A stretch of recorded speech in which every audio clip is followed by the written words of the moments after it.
اگر کوئی آدمی قربانی کرنے کی طاقت نہیں رکھتا, کیا وہ قرضہ لے کے قربانی کر سکتا ہے؟ ابھی اس کے پاس قربانی کا جانور خریدنے کا پیسہ نہیں ہے, کیا وہ قربانی کے جانور کا پیسہ کسی سے قرضہ لے کر کے قربانی کر سکتا ہے؟ علامہ ابن تیمیہ رحمۃ اللہ علیہ کہتے ہیں کہ اگر وہ پیسہ بعد میں دینے کی طاقت رکھتا ہے تو قرضہ لے کر کے قربانی کر سکتا ہے. اگر اس کو اس کی طاقت ہے کہ بعد میں اپنا قرضہ چکا دے گا تو ٹھیک ہے, قربانی قرضہ لے کر کے کرے, مگر یہ ضروری نہیں ہے اس کے لیے, چاہے تو کرے. قربانی کے جانور کو موٹا تازہ کرنا کیسا ہے؟ اس سلسلے میں ایک روایت ملتی ہے,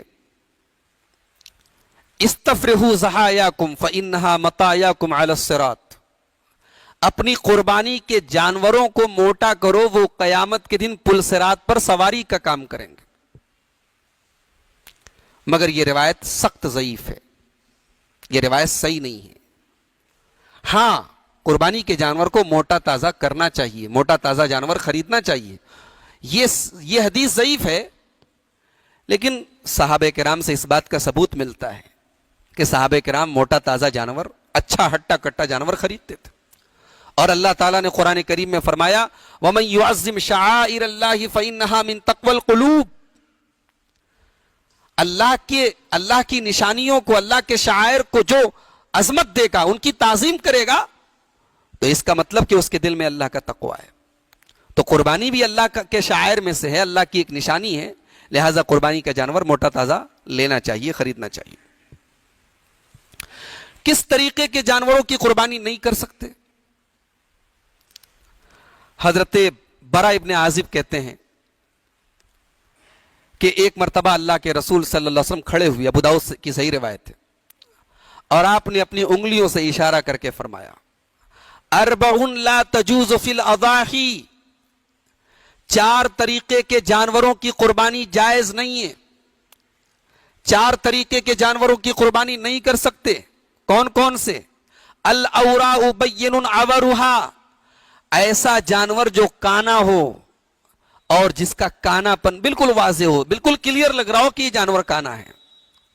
والمریضۃ بین مرضھا, جانور بیمار ہو اور بالکل کلیئر لگ رہا ہو کہ یہ بیمار ہے. والکثیر والعرجاء بین ضلعھا, اور لنگڑا جانور جس کا لنگڑا پن بالکل واضح ہو. والکثیر التی لا تنقی, اور ایسا کمزور جانور جس کے اندر کچھ ہو ہی نہ, کوئی دم نہ ہو, کوئی گودا ہی نہ ہو. اس سے پتا چلا کہ یہ 4 طریقے کے جانور قربانی ان کی جائز نہیں ہے.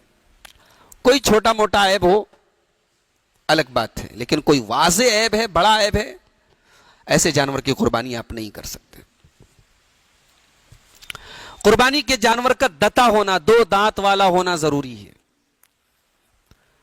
شریعت نے جانور کی عمر نہیں طے کی.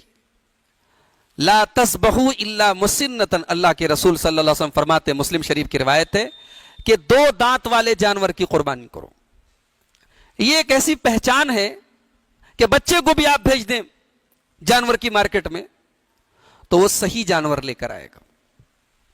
ورنہ جانور بیچنے والے, جانور رہے گا 6 مہینے کا, وہ بتائیں گے 1 سال کا, ان کی بات کا تھوڑی بھروسہ ہوتا ہے.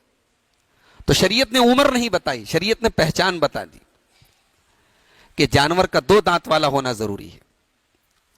آگے اللہ کے رسول نے فرمایا اگر 2 دانت والا جانور ملنا مشکل ہو جائے تو 2 دانت سے کم کا بھیڑ کا بچہ آپ قربانی کر سکتے ہیں. دوسری حدیثوں سے پتا چلتا ہے کہ بھیڑ کا بچہ جو ہوتا ہے, بھیڑا کا بچہ, اگر وہ 1 سال کا ہو چکا ہے, اگرچہ اس کو 2 دانت نہ ہو, اس کی قربانی کر سکتے ہیں. اس کی قربانی کبھی بھی کر سکتے ہیں, جائز ہے. اس کے لیے 2 دانت کا ہونا شرط نہیں ہے, ضروری نہیں ہے بھیڑا کے بچے کے لیے. قربانی کس کس جانور کی کر سکتے ہیں؟ اللہ تعالیٰ نے سورہ انعام کے اندر 8 جانوروں کا نام لیا ہے. 8 جانور ایسے ہیں جن کی قربانی ہم کر سکتے ہیں. کون کون سے ہیں؟ بکری بکرا, بھیڑا بھیڑی,